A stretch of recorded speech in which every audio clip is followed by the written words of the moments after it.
لا هەرچوەکەن و بینەری زوومن ئەم کاتان باش دەنگدانەوەی ڕووداوەکانی دوێنی سەرگەڕان جوتیارەکان مامەڵەی سوپا هاتنە سەر با بڵێن خەتی میدیاکانی هەرێمی کوردستان دواتر هاتنە سەرخەتی پەرلەمانتاران و بەرپرسانی دیکەی کورد لە کەرکووک و لە بەغداش ڕاستیەکەی دەنگدانەوەیکی گەورەی دروست کرد وای لە محەممەد شیا سوودانی کرد لیژنێکی دیاریکراو بریکاری وەزیری داد بنێرێ بۆ کەرکووک بۆەوەی لێکۆڵینەوە لە پرسەکە بکەن و ئەوەی پێویستە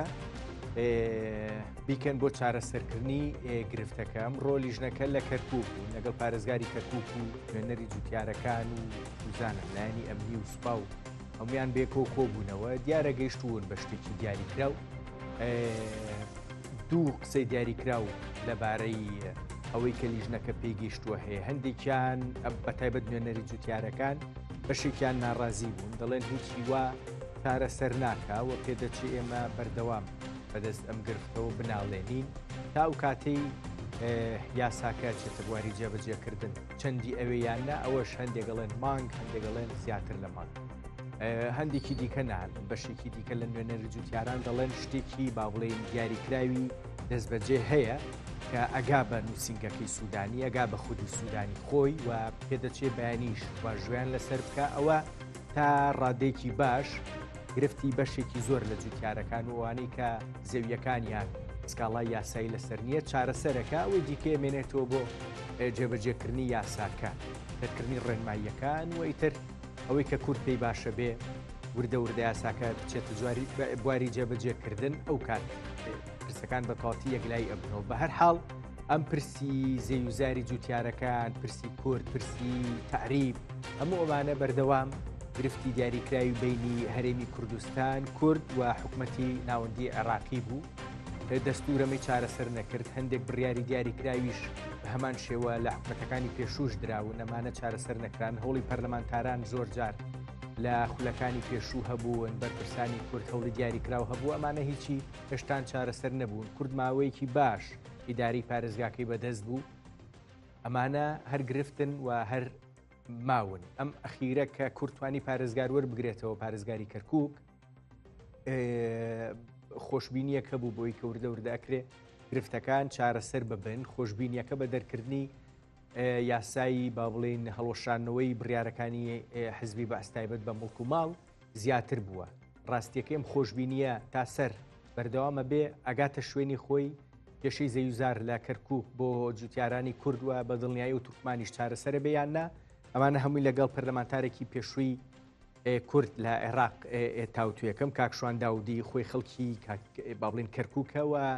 ئەنداین پەرلەمانی عێراقیش بووە وردەکاری پرسەکان بە دیاریکراوی ئەزانێ هەوڵێم بە چڕی باسی ئەم پرسەی لەگەڵا بکەم تەوەری دووەمیشمە بێ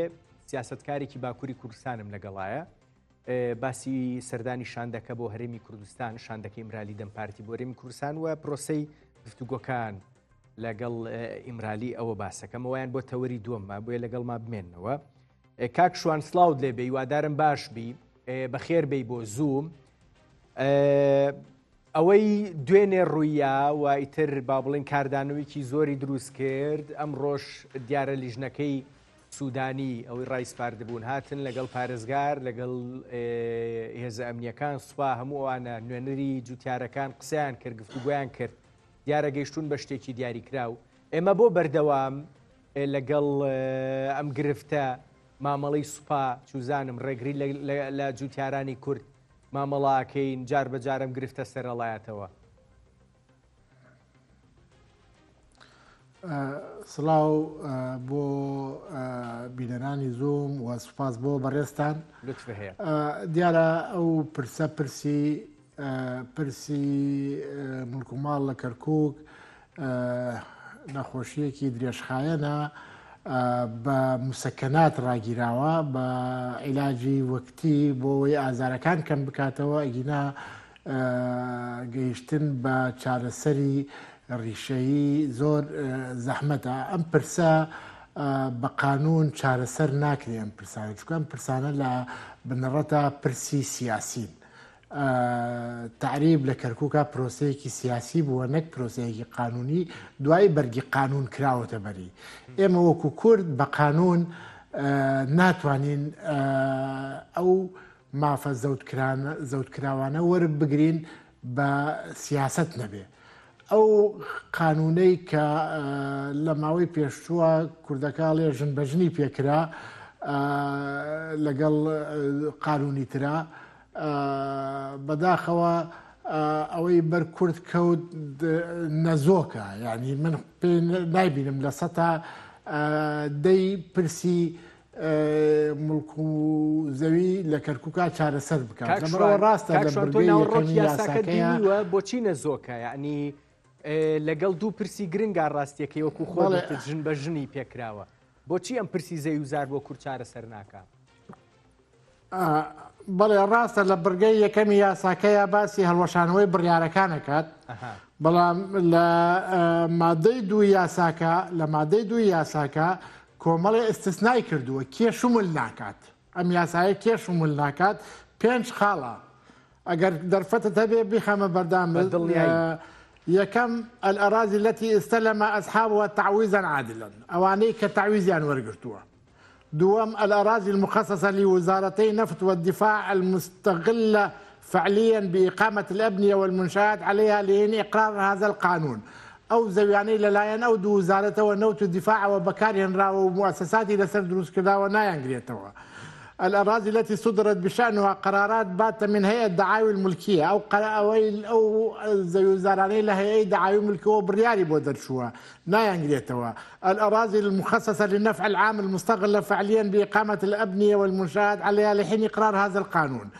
خامسا الأراضي التي صدرت بشأنها قرارات باتة على وفق قانون تعويض ممتلكات المتضررين من قبل نظام البائد أواني لسردمي صدام حسين الشاه تعويض كراون شملیان ناکات ئەم قانونە لەم 5 فەقەرەیە خەڵکێکی زۆر یعنی لە سەتا نەوەتی ئەو زەوی وزارانەی کە ئەو بڕیارانە ئەیگرێتەوە بەم برگانە لێت وەرەگیرێتەوە یعنی شوملیان ناکات لەم برگانەیە شوملیان ناکات ئەم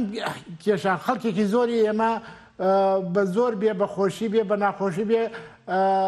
قەرەبوو کراوەتەوە تعویزی وەرگردووە بەشێک لەو زەوی وزارانە قراری محکمەیان هەیە قراری محکمە یەکلایی کردوتەوە بەشێکی کۆمپانیاکانی شەریکەی نەوت و وزارەی دیفاع و ئەمانە بردویانە و استقلالیان کردووە لەبەرەوە نسبەیەکی زۆر کەمی ئەمێنێتەوە لێی سوودمەند بن بۆیە ئەم مشکلانە لە بنەڕەتا مشکلی سیاسین بە قانون چارەسەر ناکرێت ئێمە خۆمانە هەندێک جار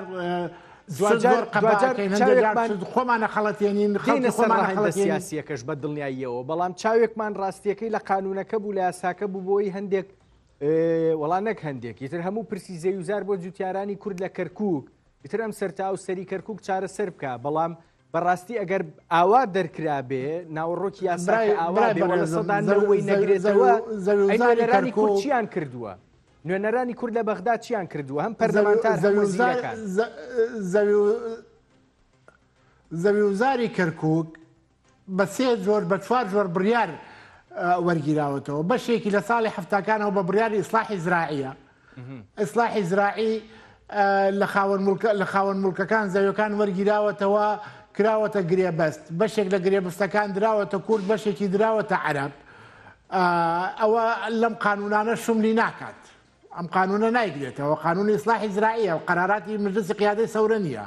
بەشێکی تری قەراراتی لیژنەی شئون شیمالە ئەوە پێشتر بەشێکی معالەجە کراوە و بەشێکشی کوردەکاڵێ چووەتە بابی لە بیرچوونەوە نسیانەوە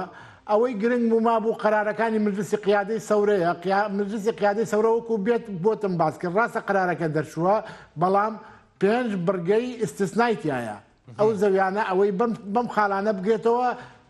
شوملی ناکات من ئەمڕۆژ لەگەڵ براجوتیارەکانە قسەم کردووە زۆر ئەوانش مەسەرەن زۆر جار هەندێک جوڵاکەن لە بێئومێدیانە لە قانون و لە دەستور و لە شتان و دڵنیان لەوەی بە قانون پرسەکە چارەسەر ناگرێت باشترین شت ئێمە ئەبوایە فشاری سیاسی دروستکەین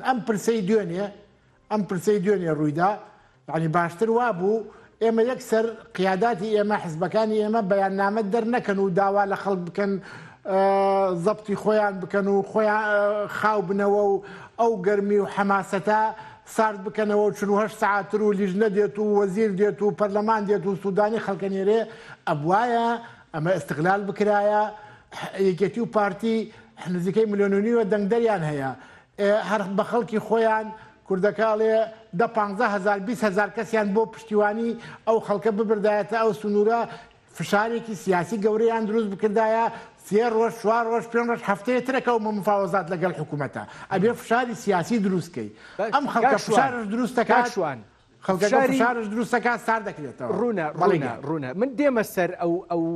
ئەو با بڵێن هەڵچوونەی دوێنێ کە کرا و ناوێکی دیاریکراون بۆی هەیە نازانم لەگەڵ ما ئەبییان نا بەڵام تایبەت بە پرسی یاساکە بەڕێوەبەری ناحیی سەرگەڕان ئەڵێ یاساکە بە حەقیقی با بڵێن دڵخۆشە خۆشببینە بە یاساکە جێبەجێکردنی و ئەڵێ بستێک لە خاچی کوردستان بە فیڕۆ ناچێ ڕاستیەکەی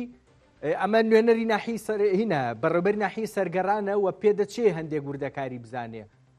چییە ئەڵێ ئێمە لە ناوڕۆکی یاساکە تێنەگەیشتوین و یاساکە جێبەجێ بکرێ نەک بستێ خاچی کوردستان بە فیڕۆ ناچێ لە سەدانەوەی و خاکە بە فیڕۆ چێوەکو تۆ باسی کرد من پێم وایە ئەو سەتادەیەش کە بمێنێتەوە کێشەی گەورەی بۆ دروستە بێ یەکێ لە کێشە گەورەکان کە ئێستا سەرەتاکانی دەرکەوتووە دانانی بەڕێوەبەری کشتتوکاڵی کەرکووکە کە لەم ڕۆژانە بڕیارەکەی دەرچووە کە لە ماوەی ڕابردووە نزیکەی 100 کەس بە نوێنەرایەتی جوتیارانی عەرەب و کورد و تورکمانش سەردانی مەکتەبی سیاسی یەکێتیان کردووە لە کەرکووک و داوایان کردووە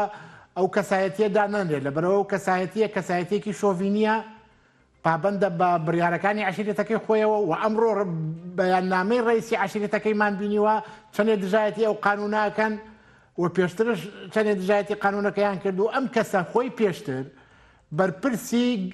عەقدەکان بووە بەرپرسی گرێبەستەکان بووە لە فەرمانگەی کشتتوکاڵی کەرکووک هەر بڕیارێکش لە بەرژەوەندی کورد هاتو بێت بۆ عەقدەکان ئەو کەسایەتیە ئاستەنگی بۆی دروست کردووە عەرقەلەی بۆی دروست کردووە ئێستا لەم کاتە ناسکەدا ئەو کەسایەتیە ئەکرێتە بەڕێوەبەری کشتتوکاڵی کەرکووک یعنی ئەمە خۆی لە خۆیان بۆ ڕێگریکردنێکی ترە ینی بەڕێوەبەرە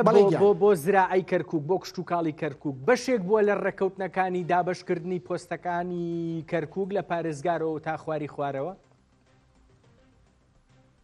بەشێک حتمما بەشێکە لەو ڕێکەوتنەوە لەو سەفقاتانە ینی تۆ محکومی بە کۆمەڵی اتفاقیات بۆ وەرگرتنی پۆستێک قوربانیەکی بە زۆر شتی تر داوە ینی دانانی ئەم کەسایەتیە ئەمە قسەمان کێشەمان لەسەرەوە نییە کەسەکە عەرەب بێ ینی عەرەب خەڵکی باشی زۆرتیایە خەڵکی معتەدلی زۆرتیایە خەڵکی میانڕەوی زۆر تێدایە بەڵام بەتایبەت ئەم کەسە کە جوتیاران کە من بە ئاگادارم متابعای وەزعکاکەم لە ماوەی حەزەکەی ناودێنم بە سەرپەرشتی شیخ عەزەدین تاڵەبانی و بە سەرپەرشتی مامۆستا غەفوور لە مەڵبەندی لە مەکتەبی سیاسیەکەی کەرکووک جوتیارەکان لەگەڵ یەکێتیا کۆبوونەوە ئەو داوایانە کرد و بەڵێنیانش پێدرا کە ئەو کەسە دانەنرێ بەداخەوە کەسەکە دانرا ئەو کەسە ئەبێتە عەرقەلەی گەورە لە مەرحەلەی ئایندەیە لە جێبەجێکردنی ئەو قانونەش باشە من ئەمە کەم بە دوو شتای بەستم بە یەکەوە تۆ جوابێکم بەرەوە تۆڵەی کەسێک دانراوە کە شۆڤێنیە جوتیارەکان بەگشتی بە دڵیان نییە بە مەکتەبی سیاسی یەکێتیان وتووە دایمەنێن هەردایان ناوە و عەرقەلەی تەنها عەشیرەتێک تەنها عوبێت بە دڵێتی تەنها عەشیرەتی عوبێت جەماعەتی وەسفی عاسی بە دڵیانە و مڕەشەحی وەسفی عاسیە کاندیدی وەسفی عاسی ئەگەر لێم نەگرن ئەم دێوەزمەیە ئەبێ بەڕێوەبەری کشتتوکاڵی کەرکووک لە بەرامبەرە ئەمڕۆ پارێزگاری کەرکووک گوتی من بە 2 مانگ ئەم پرسانە چارەسەرەکەم کێشەی زەویزارەکان چارەسەرەکەم هەر بەڕاستی کامیان سەرەگرێ ویستی دێوەزمەکە یان ویستی پارێزگاری کەرکووک وەڵاهی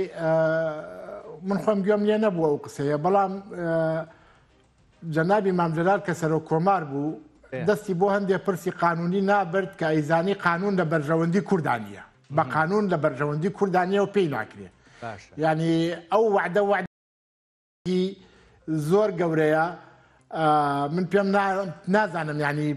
پشت بەچی پشتی بەستووە وعدێک بدا بە 2 مانگ ئەم پرسە چارەسەرکرا ئەم پرسێکی سیاسیە لە دوای ساڵی 2023ەوە بە هەموو قووەتی کوردەوە کە جەنابی مامجلال و کاک نەوشیروان مستەفا و جەنابی کاک مەسعود و ئەمە هەمووی لە بەغا بوون پێیان چارەسەر نەکراوە بەو هەموو خولەی پەرلەمانەوە بەو هەموو ئەوەی ئەو کارتانەی کە لە بەرژەوەندی کووردا بووە لە منتقەکە پێمان چارەسەر نەکراوە نازام کاکرێبوار بە 2 مانگ چۆن چارەسەریەکە من خۆم جێی پرسیارە کاک شوان ئەگەر ناوەڕۆکی ئەم وعدە هەر ئەم قسەیە ئەم وعدە خۆی باش ئەگەر ناوەڕۆکی یاساکە با بڵین بەو شێوەیە بێ کە بەڕێستان شیتان کردەوە و لە سەدانەوەی زەویزارەکان نایانگرێتەوە وەکو خۆیان نمێننەوە جا بە گرفتەوە بێ یان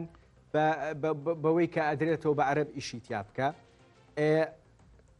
بەڵام لە بەرامبەری شاو عشیرەتی عوبەید و ئەوەی کە هاتووە بێ بە بەڕێوبەری کشتتوکاڵی کەرکووک یان بووە بە بەڕێوبەری کشتتوکاڵی کەرکووک ئەویش دژی یاساکە قساکە چییە ئەڵێ ئێمە شو ئەوانیش لە ناوەڕۆکی قانونەکە یاساکە تێنەگەیشتوین ینی ئەگەر وا بێ خۆ بێیان لە بەرژەوەندی کورد بێیان لە بەرژەوەندی ئەوانەی دیکە بێ کە حەزەکەن دۆخەکە بەم شێوەیە بمێنێتەوە بەڵام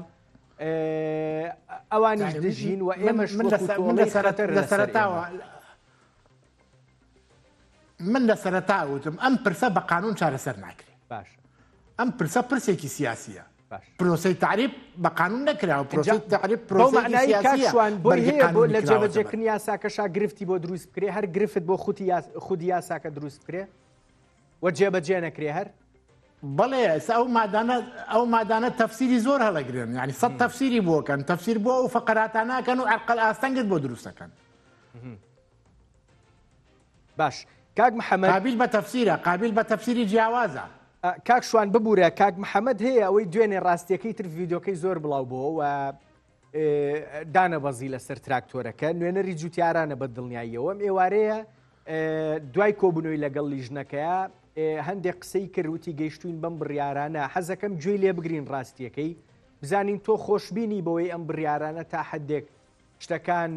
هێور بکاتەوە یان چی هاوڕێیان ئەگەر حازرە ڕاستیەکەی بە لێدوانەکەی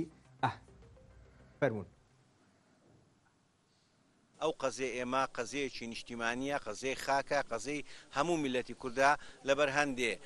چاوەڕوانین هەمووان بێن پاڵپشتیمان بکەن سەبارەت بە ڕووداوەکان هەر بە خۆتان دەزانن کە ئەو مشکلێمە زۆر دوور و قوڵ بوو زۆریشمان تەحمل کردووە هەتا ئەو ڕووداوانەی دوێنێ کە ڕوویدا لە دەرەنجامی ئەو ڕووداوانە لێژنێک لە ئەنجومەنی وەزیران بە سەرۆکاتی دکتۆر کە وەکیل وەزیرە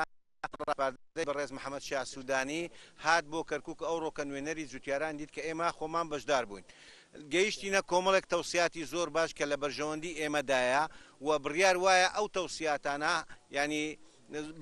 زۆر بە زووی جێبەجێ بکرێت بە جۆرێک کە من ئیمڕۆ کە سعات 5 لە دایرەی زراعە بوویمە تاوەکو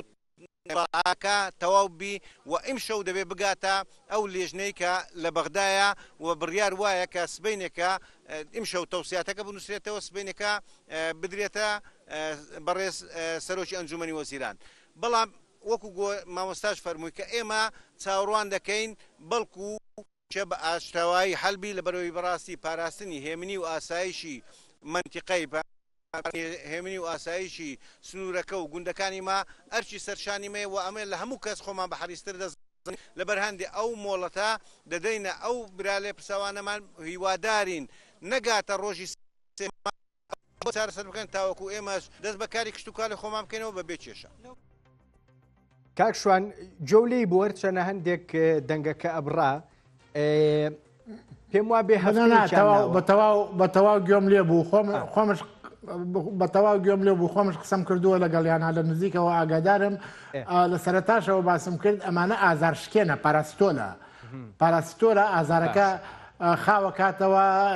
سەرێشەکە نایەڵێ بۆ ماوەیەکی کەم بۆ لە پرسێکی ترا سەرە لەداتەوە ئەمانە چارەسەری بنەڕەتی نین بۆ کێشەکە ئەمانە ینی گەیشتنەوە ئەو قەناعەتەی بەشێکیان گەشت ئەڵێ ئەگەر بۆ ئێمەش نەبێت ڕێگە نادەین ئەوانش بیکەن يعني ئەمە حەل نییە کاک ئەڵێگە قانون نەیداتە من ڕێگە نادەم ئەوش بیکە ڕوونە کاک شوانوتت پرسەکە سیاسیە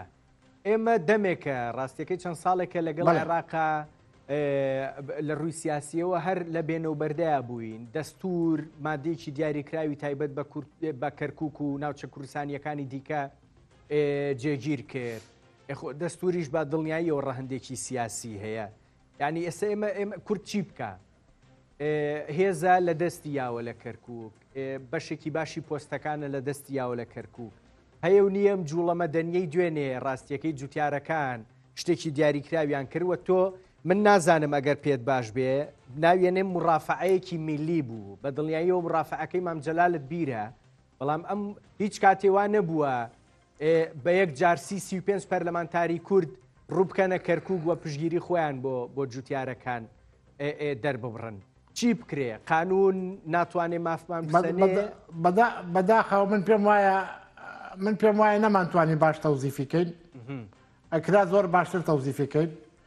وەک ناودامە جەماوەریە وایە پشتیوانەیەکی جەماوەری گەورە بکرایەن خەڵکی کورد لە هەولێر و لە سلێمانی و لە کەرکووک و لە شار و شارۆشکەکانەوە ئەمڕۆ ڕویان لەسەر گەڕان بکردایە چۆن مەسەل عەرەبەکان زۆر جار باسی خۆپیشاندانی ملیۆنیەکەن ئەوایە ئەمڕۆ کورد خۆپیشاندانی ملیۆنی هەبوایە بۆ پشتیوانی لەو حدەسە بەڵام ئێمە خۆمان سوسەی بە هەموو بەیان نامە سیاسەکان کە داوای خاوبوونەوە خاوکردنەوەی وەزعەکەن من گلەیەکی لە سوپاکە یان ئێمام سوپای ئێمە سوپای عێراق ئەنفالی کردوین کیمیابارانی کردوین لە دوێنێەوە باس لەواکەن لەو بلپێچەی کە لە ملی کاک محەممەد ڕاکێشراوە کاکەم سوپایە خۆ سوپایەکە تو ئەنفالتی کردووە عەزیزم ینی ئێستا شەشی کانون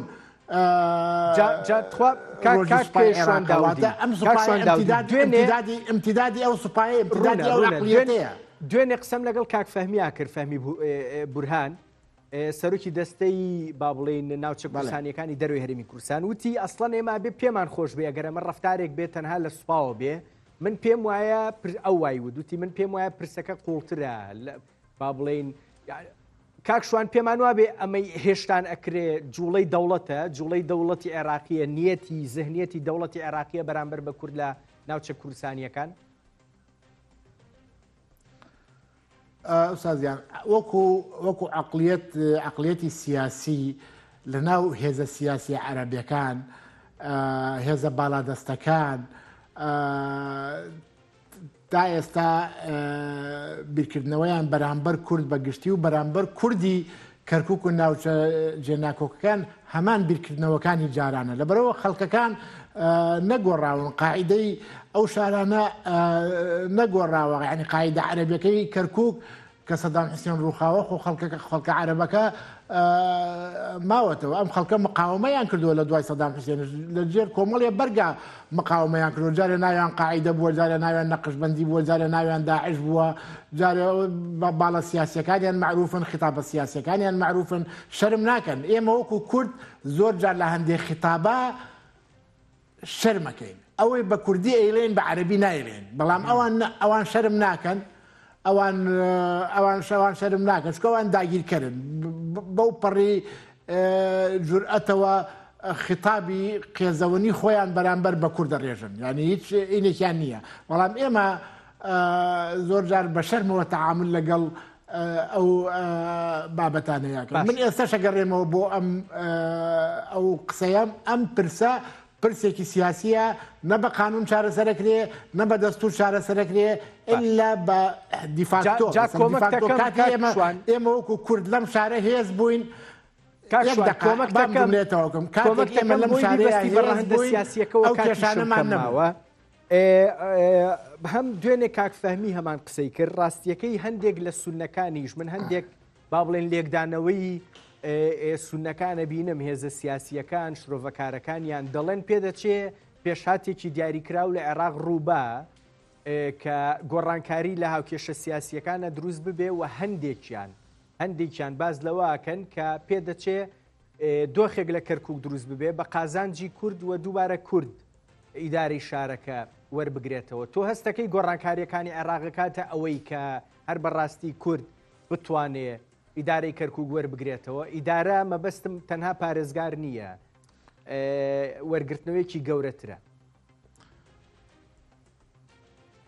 وڵای بەداخەوە من ماڵی کوردی شێواوە، کورد لە ئاستی مەرحەلەکەیانە، قیادەی سیاسی کوردی لە ئاستی قۆناغەکەیانە. ئێمەوە تا لە مانگی دەوە هەڵبژاردن کراوە تا ئێستا نەمانتوانێت حکوومەتی هەرێم تشکیل بکەین، ینی حکوومەتێکی کاربەڕێکەرمانەیە، پەرلەمان نەمانتوانێت سەرۆکی پەرلەماندا بنین. ینی ماڵی کوردی ماڵێکی شێواوە. تۆ لەگەڵ بۆ ئامادەکاری بۆ گۆڕانکاری ئەبێ ئامادەکاری گەورەت هەبێ، ئەبێ لە ماڵی خۆتە ئامادە بیت. بەداخەوە ئێمە کورد لە باشوورە ئامادە هیچ گۆڕانکاریەک نیمان. ئەی چی ئەگەر هاوکێشەنەوە دەوڵەتەکەی خۆمانە گشتێنەوە هاوکێشەکە تۆ بیتە ئەدات کە بیتە ئەدات ئەوە کوردەکاڵێ هەرچی دەستکەوێت چیت پێ ئەدرێ، نەک خۆت چیت دەسەکەوێت، چیت پێ ئەدرێ جیایە، چیت پێ ئەگرێت جیایە، خۆتی بەدەسەدێنی جیایە. ینی ئێمە ماڵی خۆمان ماڵێکی شێواوە بەداخەوە لە ئاست مەرحەلەکە و لە ئاست ئەو گۆڕانکاریە چاوەڕوانکراوانە نییە کە باس ئەکرێت. باش، شوان داودی ئەندامی پێشووی پەرلەمانی عێراق لە کەرکووکەوە لەگەڵ مابووی، هەر ئەو نەدەرفەتمێ باسی ئەم پرسە بکەم. گەلێک سوپاس، دەستت خۆش بێ. باش، من یەکسەر چمەتەوەری دووەم شاندی ئیمرالی دەم پارتی 3 ڕۆژ بوو لە هەرێمی کوردستان بوون، لە باشووری کوردستان بوون. مەسعود بارزانی، نێچیروان بارزانی و بافڵ تاڵەبانی و قوبا تاڵەبانیان بینی. دیارە گفتوگۆکانی ئیمرالی، سەکانی بەڕێزۆجەلان، پامی بەڕێزۆجەلانیان گەیاندبوو بۆ هەرێمی کوردستان، بۆ باشووری کوردستان و دید و تێڕوانینی باشووری کوردستان و بەرپرسانی هەرێمی کوردستانیشان بردوێتەوە بۆ باکووری کوردستان و تورکیا و بەدڵنیاییەوە ئەیگەێنن بە بەڕێز ئۆجەلانیش. بۆیە من ئەم پرسە بەگشتی گفتوگۆکان لەگەڵ بەڕێزۆجەلان ئیمرالی پەیامەکەی کە پێدەچێت لەم ڕۆژانەیە ڕای بگەێنێ بۆ ڕایگشتی هەوڵەکان بۆ ئەگەری چارەسەر نیەتی دەوڵەتی تورک بەگشتی لەگەڵ سیاسەتکارێک لە باکووری کوردستانەوە گفتوگۆکەم بەڕێز معەزێز باکتاش. ئەرێ لەکوێوە لەگەڵمایە هاوڕێیان وڵا کۆمەکەم بکەن. ئێوارە باش هەڤاڵ معەزێز لە ئێلێهی باکووری کوردستانەوە لەگەڵ مایت. شاندی ئیمرالی دەم پارتی بێگومان چەند ڕۆژێکە لە هەرێمی کوردستان بوون. تۆ پێم بڵێ باشووری کوردستان، هەرێمی کوردستان ئەتوانێت چی بکە بۆ ئەم پرۆسەی گفتوگۆیی ئێستا لەگەڵ بەڕێزۆجەلان لەگەڵ دەوڵەتی تورکیا لە ئارادایە؟ یانیشخوات ناودە چ تشتێک و پشتێری دەرباست بن ئەم هەمی نزانن ئەم مەراق دکن لێبێلێ مەسەلە شاندا ئیمرالی یا دەم پارتی کو هەتا باشووری کوردستانی هەرێما کوردستانی و بەسەرۆک بارزانی دیتن ئەم گەلێک پێ کێف خۆشن. الوی درجی دبینم مثلا باکوری کردستان جی گلک انسان پی کیف خوش بونه جبر کو برز مسعود بارزانی ریبره کی مازن دبینن مازنه کی کردا دبینن جبر ونا که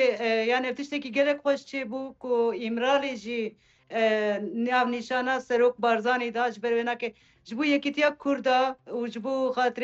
او که نابا کردا دو کم دو کرتنه او گلک باش چه بگه یعنی نری نامه کو باشوری کردستان سروک بارزانی وكا بابي ما حمية إن شاء الله بناكي بأبي واجب دستي وانكا بمشي وكا عاشتي وكيفي وكا حمو ملتي الدنيا. باشا إسا بەڕێزۆجەلان کارێکی باشی کردووە کە گوتوێتی بچن لەگەڵ هەرێمی کوردستان و بە دیاریکراویش لەگەڵ مەسعود بارزانی گفتوگۆ بکەن. ئێمە لە هەرێمی کوردستان خودی مەسعود بارزانی بۆ سەرخستنی پرۆسەکە چی پێ ئەکرێ؟ ئەم پرۆسەی گفتوگۆیە ئەتوانین چی بکەین ئێمە؟ ئێمەی هەرەما کوردستانێ و کات بێژم مەسعود بارزانی لە هەموو دنیاە ڕێز دبینە سەرۆکێکی کوردە فەرمی دبینە دیپلۆماسی دبینە ئەف شانسێکی مەی مەزن باکوورێ کوردستانی هەموو پەرچێ کوردستانی شانسێکی مەزنەیە کو سەرۆک بارزانی سەرۆکێمەیە هەم دیپلۆماسیە سیاسیە هەمی زانە خودی ئەمریناکی درێژکە یعنی چاوێ مە هەمیلەیە کوڕەیەکێ بەکە ئینشەڵای پێواژۆ بدەستێ سەرۆک بارزانی و ئەوێ ناکەی دنجی إن شاء الله بسد دستوانا كابمشة أمجي بقيتنا معافية قوي باكوريا كردستاني يعني هذه مجوانا كجلك قرطن. رونا پێتوایە ئەو پەیامەی یان ئەو قسەیەی کە بەڕێز ئۆجەلان ئەیویست لە باشووری کوردستانەوە گوێی لێی بێ وەکو پشتگیری وەکو دەستگیرۆیی بۆ گفتوگۆکان شاندەکەی دەمپارتی و ئیمرالی لە باشووری کوردستانەوە هێناویانەتەوە بۆ باکووری کوردستان و تورکیا ئەو پشتگیریە هاتۆتەوە لەگەڵ شاندەکەیە ئەو پشتگیریت ناوا مڵەتە هەیە ئەس بێژم ینی مەسەلا ناوا مڵەتە دگەڕن دەبینم نێرینەوانەکە مەراق دکم gelek kêf xweş bûne lêbelê weka ku min got li piştderî çi derbas dibe bi Tirkiye re çi axivîne yanî çi bedeldane çi tavîzan em hêja nizanin lêbelê em bawerin ku bi ev pêvaje aştiyeka birûmet ê pêk were hêviyê xelkê gelek hene yan çikî Kurda wek dewletekê şehîd dane bomba bûne kîmyabaran bûne Heleb bûne Kurd piştî vê sihetê ez bêjim dixwazin tiştekî birûmet mesela mafê xwe em gîjine mafê xwe weka mesela Başûrê Kurdistanê statûyek belkî vê niha zehmet be niha rojava de evkê de rojevê de ye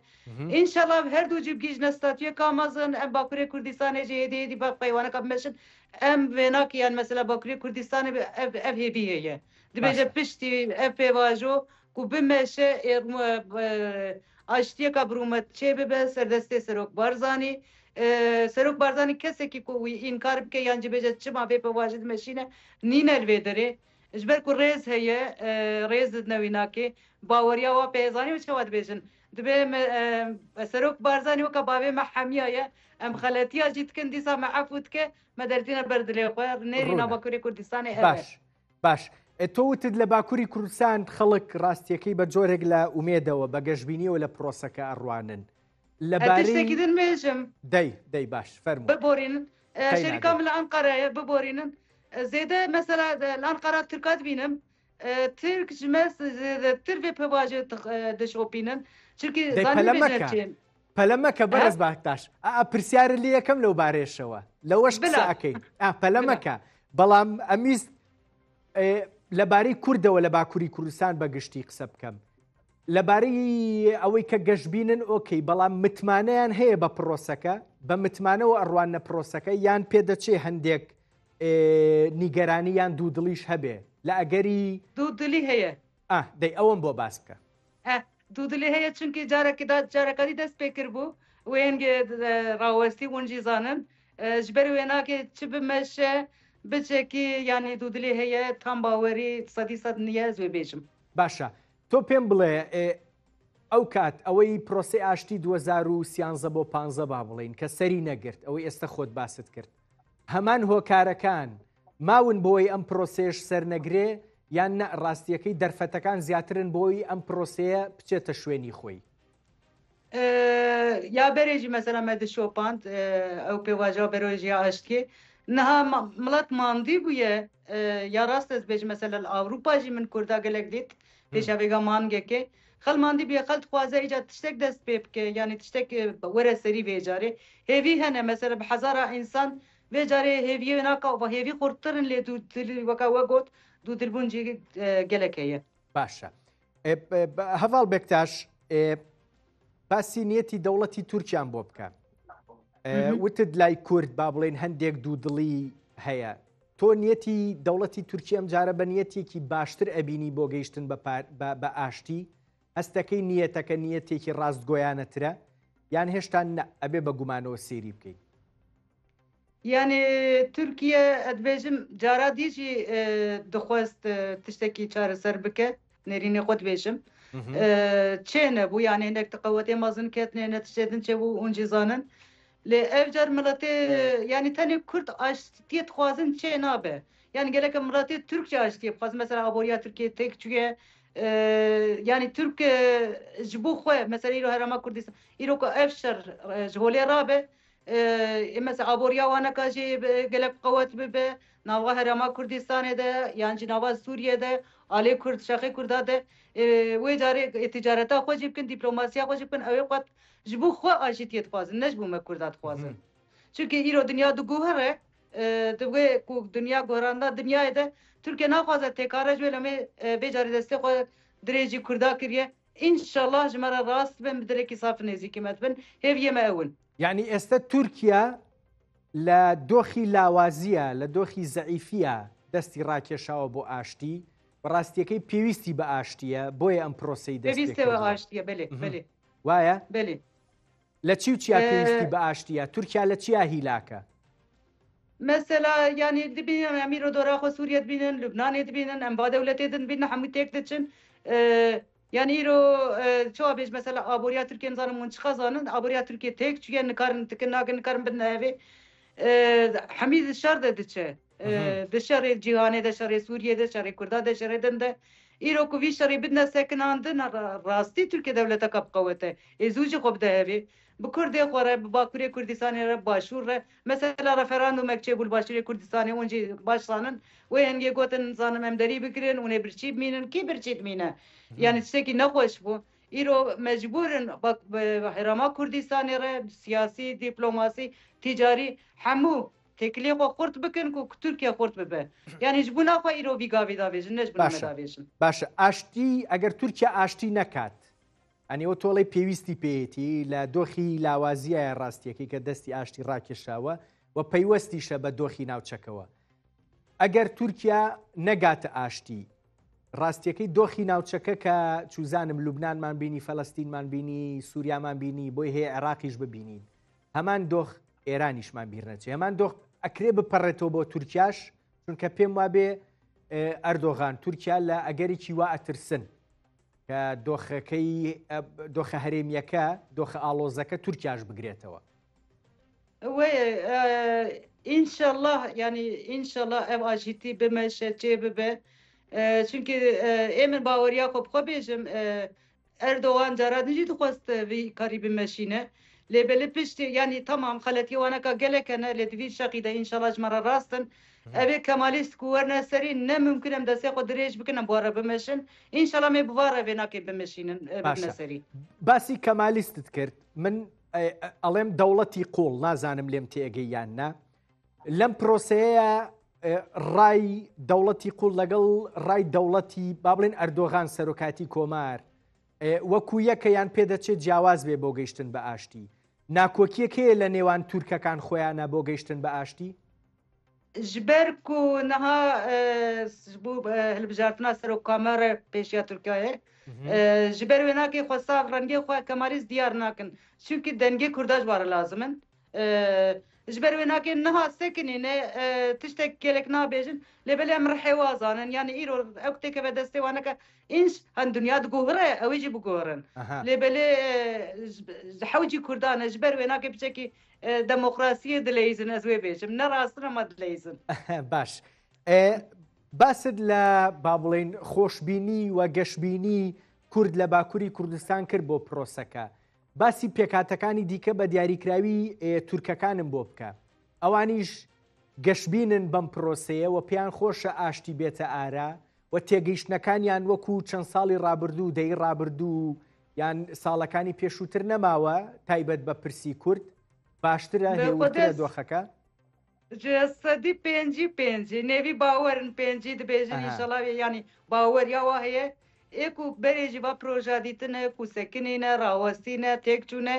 ئەوژی ینی ددلن باوەر ناکەن ینی ینی نەها وسە ینی پیاسە ئەڤ یان پیاسە و دنێڕێن ئەڤە يعني يا ماجي اول صار باش امجي صدي بينجي ام شانس دن يا راس بيشم نا چانسی سەرکەوتنی پرۆسەکە مەبەستم حەزیان بە ئاشتیە ئەوانیش بله نا ئاشتی خوازن ئەوە شتێکی باشە هەمی مەڵەت چونکی ماندی بوونە هەموو میلەت ماندووە و ئاشتیانەوێ ئەمە ئەبێتە فشارێک بۆ ئەوەی هەردوولا هەم ئیمرالی و بە دڵنیایی و بە تایبەتیش دەوڵەت ناچار بن بگەنە ئاشتی ینی باوەر کە بێجارێ بنەسەری چونکە عەملێ تەواژی درێژ بگە پیر بوونە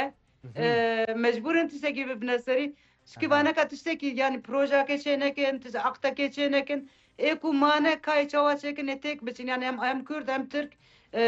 چونکە نەحاکمێ بێ ئەوکێنەژی ئێکو نها دەست پێکردنەوی شەڕی دەست پێکردن مەجبورن بێ ئاشتیەژی ببنەسەری ینی مەجبورن ئەف دەینێ سوتیە وایە باشە بەڕێز باکتاش چاوەڕێی پەیامەکەی ئۆجالانین دەڵێن لەم ماوەیە ئیتر پێدەچێت تا کۆتای مانگی دوو هەندێک گەڵێن پێدەچێ بگاتە نەورۆزیش ئیتر پامێکی گرنگ بۆ ڕایگشتی ڕائگەێنێ گوتم 16 مانگێ چێ نەبوو بە لە ڕاستە وتیان 15 بەڵام چێ نەبوو ڕای نەگەیاند پامەکەی ئۆجەلان بە تێگەیشتنی ئێوە و ئەوەی کە قسەت لەگەڵ هەڤاڵەکان تا کردبێ گفتوگۆتان کردبێ پێدەچێت چی تیابێ پامەکەی ئۆجالان نزانم ئەمە زنێری ناخۆ بێ بێژم کێکە هێژە ینی مڵەت سیاست مەدارە نابێژم لێ مڵەت کرێداوینە چ بێژە باوەریاواش پێ هەیە ئەس بخۆ نەدەم پارتی منە ئۆجالانم ئەما مەریا ڕاستی بێژە هەختە سمیل بکە مڵەت کرێداوینە بیاوی بکەن ئەما نە ئەم نەدەستێ مڵەتەیە نەدەستێ گەلدەیە دەستێ سیاست مەدارا دەیە ئەوێ کویرۆ سەرناوێ کووردا سیاسەتێت مەشینن باوەریا من ئەوە وی ناشکینن ینی ڕێ کودانە بەروانەکە ناوا هەفدە بەئاخڤن مطلقی باخفن سەدی سەدە و ئیمرالیژی و قاندیلجی سەدی سەدێ باخفن شتێک باوەڕ ناکەمی بشکن نەبیاوی بکن ئەس وێ باوەرم باشە پێچێ بەڕێز ئۆجەلان هەندێک خاڵی دیاری کرا و وەکو گەیشتن بە ئاشتی و وەکو گەیشتن بە چارەسەری پرسی کوردیش دیاری بکە جا ئەم خاڵانە پێدەچێ هەندێکی بۆ پەرلەمان بێ بۆ پەرلەمانی تورکیا ئەگەری گۆڕینی هەندێک مادەی دەستور پرۆسەکە ئەگاتە ئەمانە بۆی هەیە هەندێک خاڵی دەستور بگۆڕێ بۆی ماف بدرێ بە کورد نا باوەڕ ناکمیانی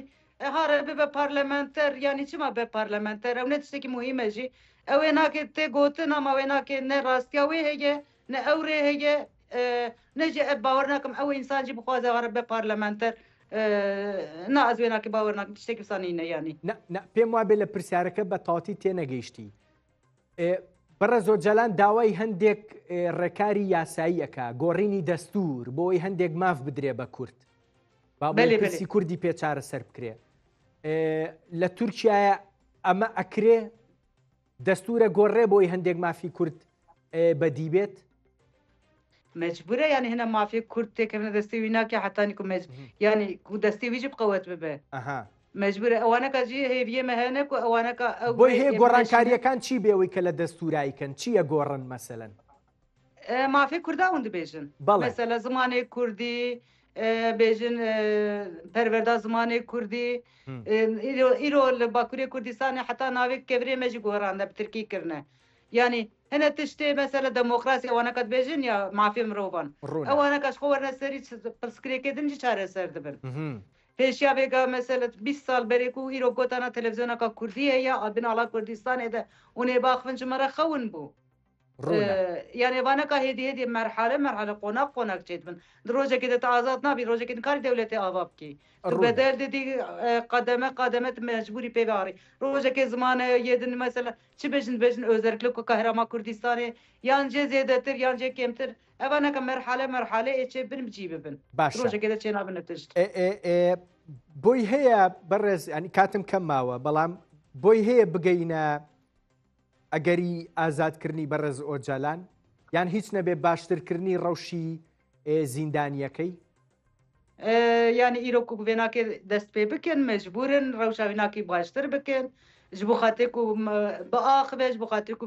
vîkarî bimeşîne mecbûrin yanî îro ciyekî din jê re çêkin yanî mizanim li ku derê çêtkin malê xaniye nizanim ama mecbûrin piçekê azadiya wînakî jî ئەوە کەی ئەبێ کەی ئەبێ بەڕێز باکتاش بۆی هەیە بەم نزیکانە بێت ینی نێزیک دوور نابێ نێزیک ئەسەوەرم دێتە پەرلەمان پەیامێکی دیاری کراو بە ئەوان زۆریان پێخۆشە باخچەلی حەزەکە ئەڵێ وەرە پەرلەمان و وتاری خۆ بە و باسی چەکدانانیش بکە لەوێەوە پێت وایە ئەم گوتارە لە پەرلەمانەوە ئەبێت باخچەلی مەسەلام حەمی شۆق بوونەوە ساوەختێک و گوت سلااف جێڕەشان بردەوت باخچەلی ئیرۆ دنیای دخونە ینی ji ber wê nakê baneka vatişta got dixwaze vê pirsgirêk ku çareser bikin ev pirsgirêka ku nava Kurda de nava Tirkiye de ku çareser bibe zane bi wê rê çareser dibe ji ber wê nakê wê axaftinê kir rast jî kir yanî bira were parlamentoda xeber de belkî bidin axaftin nizanim yani îro pavaja Tirkiye û prosedurê Tirkiye sistema Tirkiye çawa yani karın rojeke de derxin parlamentoya de meclisa Türkiye'de baxıbe jî يعني إيروزان بن كوجوار كاره بيكاري بمشينن إدار خنجي وملاتي تركاجي باورناك يعني صار تشتكي مازن بيجن چونكي أو أنا بيا دولة تاخد كن چونكي دولة تاخو باورن زۆر يعني أوي ديارة أوي كروشي وجلان باشا كري جال زندان ديت مجبورن باش بكن مجبورن تواوا وعزز بكتاش باكتاش سياسة كار لباكوري كردستان از کارمندم جارنا سیاستكم وكا حمو كردا از کارمندم نورماندا ما وكا كردا ام بدولتن بآخن بزمانش مجبوري ام سياسة علاقة دار دبن بدل نهائي سپاس دەکەم لە ئێلی باکووری گەلێک سپاس ئێبار باش تلا بڕێزێ من هەنە ئێبار باش بدوعا